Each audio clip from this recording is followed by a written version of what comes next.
नमस्कार साथियों, स्वागत है आपका अपने यूट्यूब चैनल पे। साथियों, आज की इस वीडियो में हम लोग 10 इम्पोर्टेंट इतिहास के प्रश्न और 10 जियोग्राफिक प्रश्न और 10 हम लोग देखेंगे इकोनॉमिक के प्रश्न। यानी टोटल हम लोग 30 प्रश्न इस वीडियो में देखने वाले हैं, जो कि यूपी पुलिस के लिए बहुत ही इम्पोर्टेंट है। तो चलिए बिना टाइम को वेस्ट किए हम लोग वीडियो स्टार्ट करते हैं। आप लोग देख सकते हैं, आपका पहला प्रश्न दिया कि निम्नलिखित में से कौन सा साम्राज्य सबसे लंबी अवधि तक चला।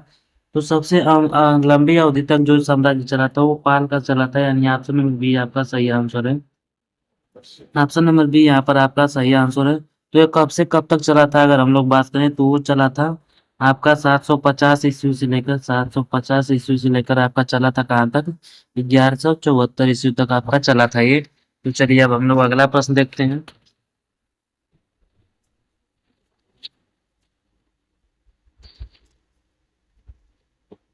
प्रश्न नंबर 2 आप देख सकते हैं, दिया है कि सातवाहनों द्वारा उपयोग किया जाने वाला तांबा और चांदी का मिश्रण क्या कहलाता है। तो हम लोग बात करें सातवाहनों द्वारा यूज किया जाने वाला तांबा और चांदी के मिश्रण की, तो आपका प्रोटीन कहलाता है, यानी ऑप्शन नंबर सी यहाँ पर आपका सही आंसर है। चलिए अब हम लोग अगला प्रश्न देखते हैं। प्रश्न नंबर 3 आप देख सकते हैं, दिया है कि अशोक ने धम्म के प्रचार के लिए किस नए पद का निर्माण किया था।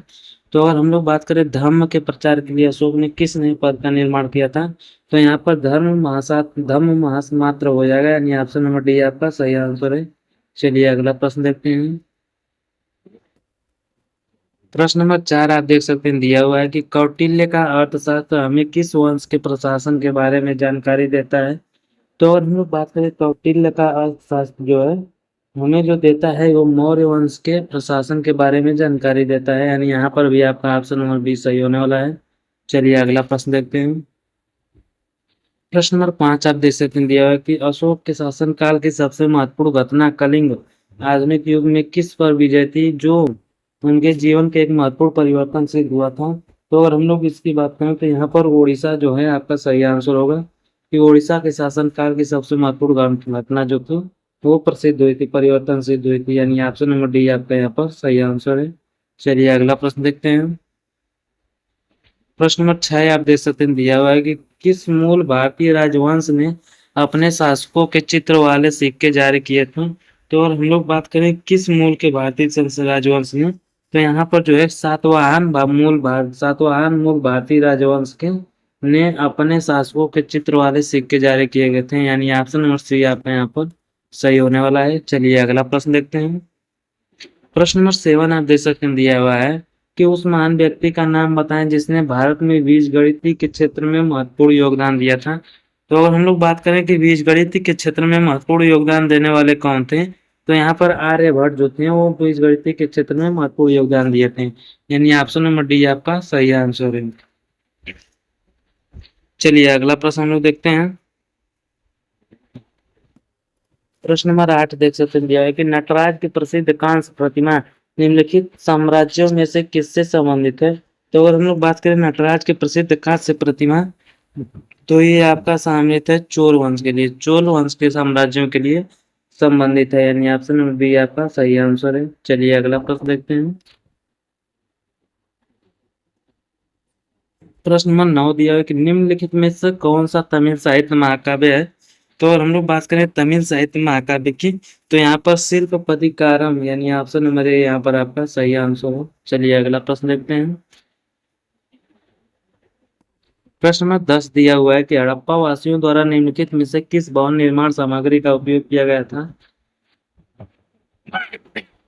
तो अगर हम लोग बात करें हड़प्पा वासियों द्वारा, तो यहाँ पर तप्त मिट्टी एवं ईंटें, तप्त मिट्टी की ईंटें के भवन निर्माण सामग्री के लिए उपयोग किया गया था, यानी ऑप्शन नंबर सी आपका सही आंसर है। चलिए अगला प्रश्न देखते हैं।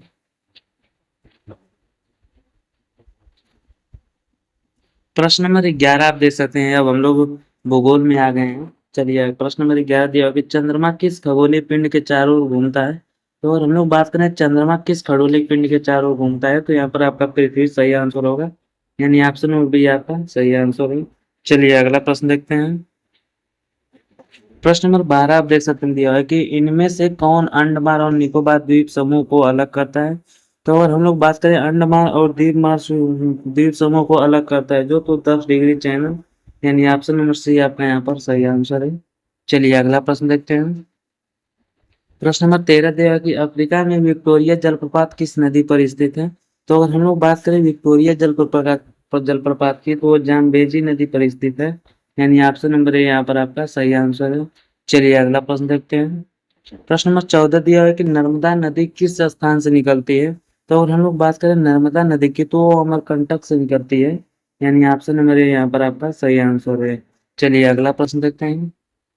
प्रश्न नंबर 15 आप देख सकते हैं दिया है कि नदी का वो ज्वारीय मुहाना जहाँ पर ताजा और खारा पानी मिश्रित होता है उसे क्या कहते हैं? तो अगर हम लोग बात करें नदी के वो ज्वारीय मुहाना जहाँ पर ताजा और खारा पानी का मिश्रित होता है उसे हम लोग एस्चुरी कहते हैं, यानी ऑप्शन नंबर सी आपका सही आंसर है। चलिए अगला प्रश्न देखते हैं। प्रश्न नंबर 16 आप देख सकते हैं दिया है कि निम्नलिखित में से कौन सा दुनिया का क्षेत्रफल में के हिसाब से सबसे बड़ा देश है?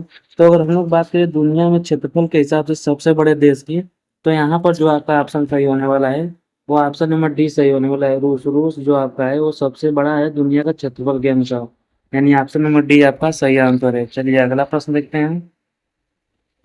प्रश्न नंबर 17 आप देख सकते हैं दिया हुआ है कि 2011 के जनगणना के अनुसार निम्नलिखित में से कौन सा राज्य सबसे घनी आबादी वाला राज्य है?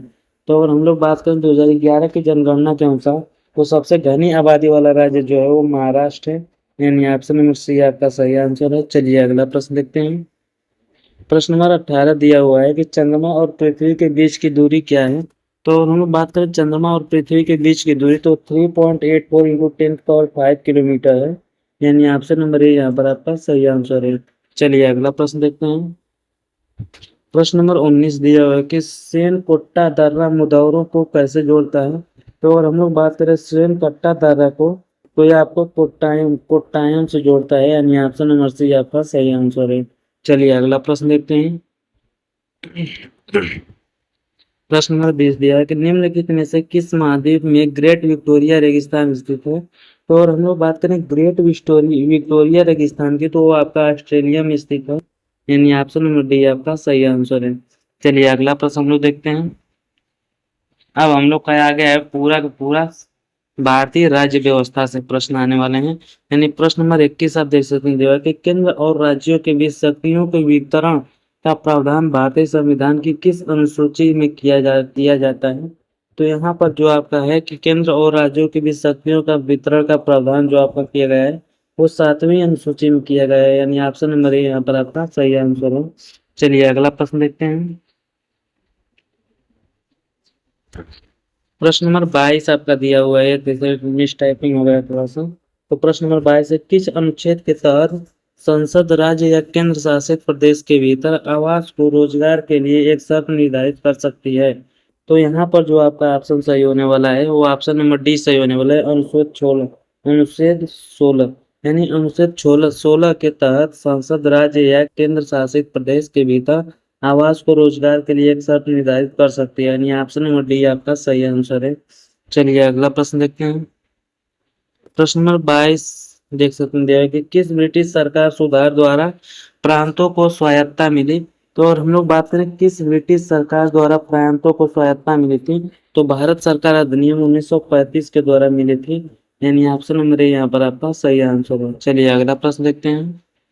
प्रश्न नंबर 23 दिया है कि सिक्किम कब भारत का एक राज्य बना था? तो अगर हम लोग बात करें सिक्किम की, तो ये आपका 1975 ईस्वी में बना था, यानी ऑप्शन नंबर ए यहाँ पर आपका सही आंसर है। चलिए अगला प्रश्न देखते हैं। प्रश्न नंबर 24 दिया हुआ है कि भारत के संविधान की केंद्र व राज्य सूची को लिया गया था। तो अगर हम लोग बात करें भारत के संविधान की केंद्र व राज्य सूची के संविधान कहाँ से लिया गया था, तो आपका कनाडा से लिया गया था, यानी ऑप्शन नंबर बी आपका सही आंसर है। चलिए अगला प्रश्न देखते हैं। प्रश्न नंबर 25 दिया हुआ कि धर्मनिरपेक्ष राज्य का क्या अर्थ है? तो अगर हम लोग बात करें धर्मनिरपेक्ष राज्य की, तो यहाँ पर वो सुरक्षित है, यानी ऑप्शन नंबर डी आपका सही आंसर है, उसका अर्थ सुरक्षित है। चलिए अगला प्रश्न देखते हैं। प्रश्न नंबर 26 दिया हुआ कि क्या भारत में एक नए राज्य का निर्माण हो सकता है? तो अगर हम लोग बात करें भारत में एक नए राज्य का निर्माण हो सकता है, तो बिल्कुल हो सकता है, वो संविधान के अनुसार ही होगा, यानी ऑप्शन नंबर सी आपका सही आंसर है। चलिए अगला प्रश्न देखते हैं। प्रश्न नंबर 27 दिया कि केंद्र शासित प्रदेश पांडिचेरी का नाम बदलकर पुडुचेरी किस वर्ष किया गया था? तो और हम लोग बात करते हैं भारतीय केंद्र शासित प्रदेश के पांडिचेरी का नाम बदलकर पुडुचेरी जो किया गया था वो वर्ष 2006 में किया गया था, यानी ऑप्शन नंबर ए यहाँ पर आपका सही आंसर है। चलिए अगला प्रश्न देखते हैं। प्रश्न नंबर 28 दिया है कि 42वां संशोधन अधिनियम किस दिन लागू हुआ था। तो अगर हम लोग बात करें 42वां संशोधन अधिनियम की, तो ये आपका लागू हुआ था ये आपका लागू